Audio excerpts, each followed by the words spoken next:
बिहार विद्यालय परीक्षा समिति द्वारा पूर्व में आयोजित तृतीय सक्षमता परीक्षा का परिणाम घोषित किया गया।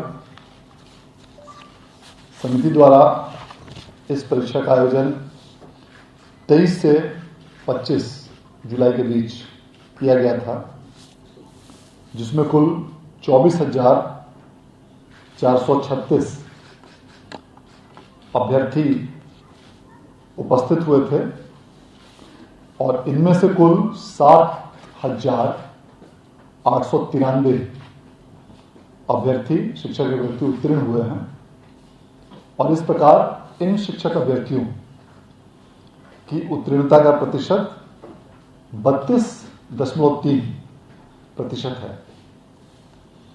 यदि हम वर्गवार अलग अलग आंकड़ों की बात करें तो क्लास 1 to 5 में कुल 26,109 अभ्यर्थियों में से 21,157 21,157 शिक्षक अभ्यर्थी अपीयर हुए थे, जिसमें से 6,144 उत्तीर्ण हुए हैं, जो कुल संख्या का 29.04% है।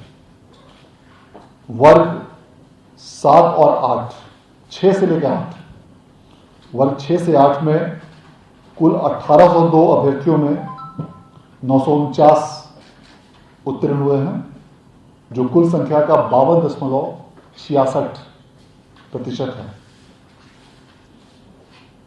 वर्ग 9 एवं 10 के लिए कुल 1,076 शिक्षक अभ्यर्थियों में 594 उत्तीर्ण हुए हैं, जो कुल संख्या का 55.2% है। और सबसे अंत में जो वर्ग 11 और 12 में कुल 401 अभ्यर्थियों में 206 उत्तीर्ण हुए हैं, जो कुल संख्या का 51.37% है। अगर सभी वर्गों को मिलाकर क्लास 1 से 12 तक की संख्या की बात की जाए तो उत्तीर्णता का कुल प्रतिशत 32.3% है। इस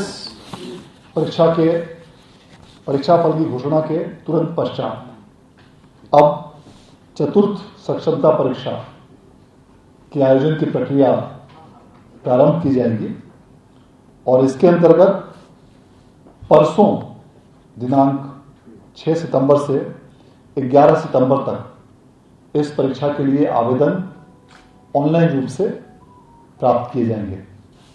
इन आवेदनों का सत्यापन जो डीपीओ स्थापना विभिन्न जिलों में है उनके द्वारा 13 सितंबर तक किए जाने का लक्ष्य रखा गया है। प्रवेश पत्र 17 सितंबर को जारी किए जाने का लक्ष्य है और परीक्षा का आयोजन 23, 24 और 25 सितंबर इन 3 तिथियों को किया जाएगा। और इस परीक्षा फल के प्रकाशन के उपरांत तत्पश्चात पंचम और अंतिम सक्षमता परीक्षा का आयोजन किया जाएगा। इस प्रकार इस सक्षमता परीक्षा की सारी प्रक्रिया को आगे बढ़ाया गया है। इसके साथ साथ 2 अन्य परीक्षाओं का भी आज परीक्षा फल आयोजन की घोषणा की गई है, जिसमें डीएलएड फेस टू फेस के सत्र 23 से 25 के द्वितीय वर्ष में, जिसमें 31,695 अभ्यर्थी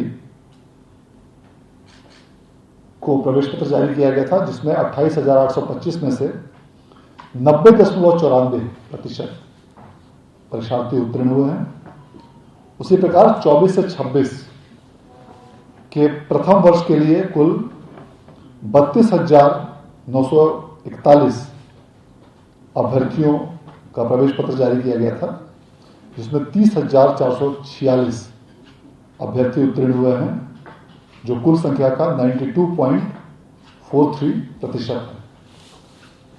ये सारी कार्रवाइयां अब इस दृष्टिकोण से की जा रही हैं कि राज्य सरकार की घोषणा के अनुरूप जो भी सक्षमता परीक्षा में उत्तीर्ण शिक्षकों को के लिए अलग से उनको वेतनमान और अन्य सुविधाओं जो देने की घोषणा की गई थी, उसके अनुरूप इन परीक्षाओं का आयोजन किया गया है।